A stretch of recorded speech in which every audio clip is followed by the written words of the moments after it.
فیض کیا ہوتا ہے؟ کیسے حضور ممکن ہو ہمارے خاص طور پر دادا گنج بخش صاحب کے حوالے سے؟ دیکھو فیض کا آپ ایک ابتدائی مرحلہ دیکھ لو.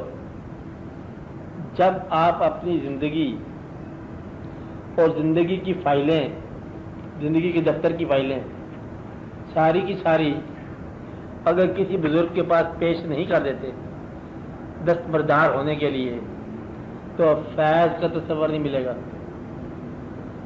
فیض آپ کی منشا کے مطابق نہیں ملتا. اب اصل میں آپ اسسٹنس نہیں لے رہے، فیض لے رہے ہو. اسسٹنس کا معنی کیا ہے؟ تو جناب دیکھو اس وقت بہت سخت پریشانی ہے، میرا خیال ہے کہ آپ ذرا یہ ایک چیز مدد کر دو، تو وہ فیض نہ ہوا. اب اصل میں فیض کا معنی جو وہ کرے. ایک بات. دوسرا یہ جو گنج بخشی ہے، گنج بخشی کسی ظاہر مال کی گنج بخشی نہیں ہے، یہ باطن ہے، نور ہے. تو آپ کے پاس فیض کے لیے جانے والا پہلی بات تو یہ ہے کہ فیض مانگنا بھی ایک گستاخی کے باب میں ہے.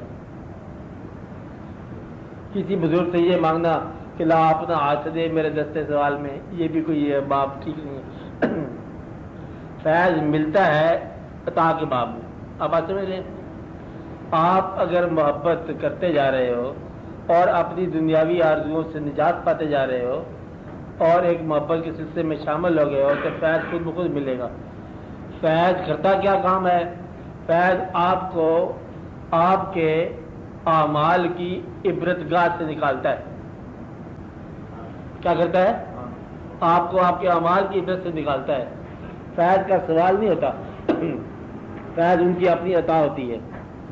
عام طور پر کہتے ہیں نا فیض مانگنے کے لیے، تو مانگنے والا آدمی جب تک مرم نہ ہو غلط چیز مانگ جائے گا. تو مرم فیض کے بغیر ہو نہیں سکتا. اتنی بات سمجھائی. جس دکان سے آپ کوئی چیز لینا چاہتے ہو پہلے تو پتہ چلے کہ اندر کیا پڑا ہے، پھر ہی مانگو گے نا. اور ان چیزوں کی افادیت کیا ہے. تو اس لیے آپ مانگ نہیں سکتے فیض جب تک آپ عالم نہ ہو. تو علم کا فیض جو ہے نا یہ عطا ہے. آپ بات سمجھ رہے؟ اس لیے آپ حاضر ہو جاؤ، وہاں جا کے روچی پڑھو اور خاموش بیٹھو. نہ فیض مانگنے کی شور مچاؤ، نہ کوئی اپنی آرزویں پیش کرنے کا شور مچاؤ کہ ہمیں یہ دے دو، ہمیں وہ دے دو، ہمیں یہ واقعہ دے دو. کیونکہ ہم حاضر ہیں، بس صرف حاضری جا کے لگا دو، جا کے پہنچ جاؤ، چپے سے واپس آ جاؤ، اور کبھی نہ کبھی کچھ نہ کچھ مطلب جلدی واقع ہو جائے گا.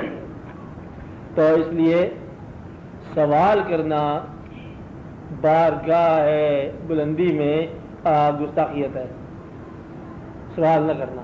بات نہیں نا کہ وہ خود بخود ہی عطا فرما دینے والے عطا فرماتے ہیں، اور یہ فیصلے ازل کے ہیں، آج نہیں ہیں. جو فیض ہوتا ہے یہ پیچھے سے مقرر شدہ ہے کس کو کیا دینا ہے.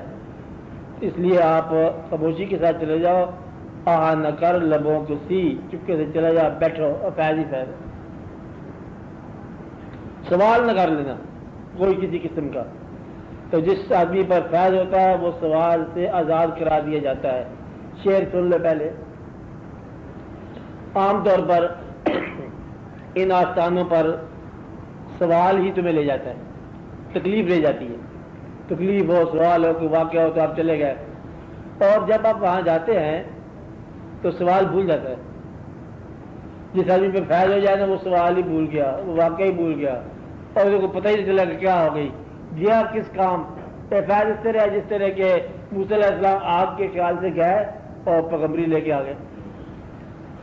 تو فیض اس طرح عطا ہوتا ہے. ہم ان کے پاس گئے حرف آرزو بن کر. شعر سنا رہا ہوں. کیا کہا؟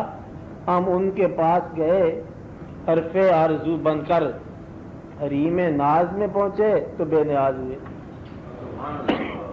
وہاں جا کے چاہے کسی خیال میں گئے ہو، چاہے ضرورت میں گئے ہو، وہاں جا کے ضرورت چھوڑ دو، اس کے حوالے کر دو، اور پھر جو وہ عطا فرمائے ٹھیک ہے.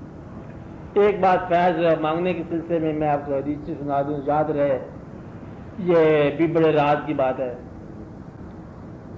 سرکار کا ارشاد کہ جب آپ دعائیں مانگو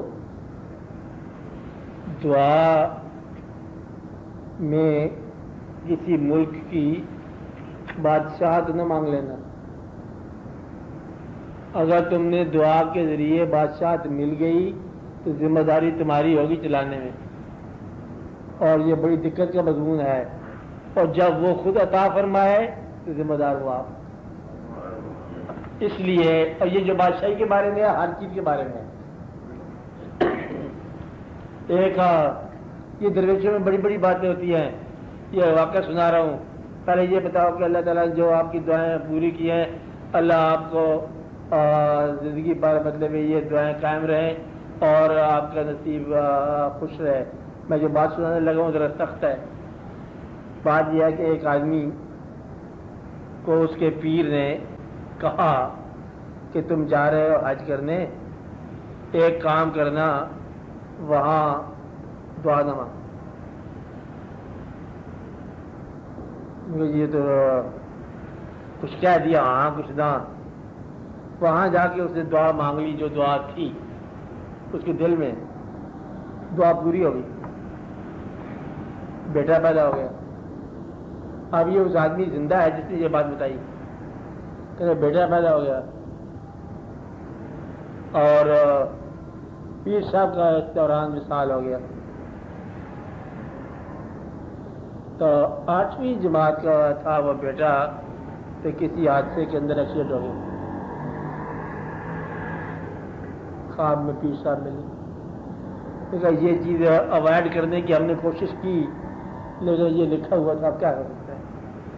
ہم نے یہ کہا تھا مانگنا نہ بیٹا، کیونکہ یہ غم اب تو بوجھل ہو گیا تو اب غم کیوں کرتا ہے. جس طرح تم نے بیٹا لیا اب اس کو برداشت بھی لے. ہم نے تو یہ اوائڈ کرنے کی کوشش کی. اس لیے اللہ تعالیٰ سے دعا مانگنے کا شعور یہی ہے کہ یا رب العالمین تو اپنی جو منشا ہے اس منشا پر ہمیں راضی رہنے کی توفیق عطا فرما، تاکہ ہماری منشا بھی تیری منشا کے مطابق ہو جائے. کہیں ایسا نہ ہو کہ ہم کوئی ایسی چیز مانگ لیں جس کے بعد ہمیں افسوس ہو. یہ عام طور پر ہوتا ہے.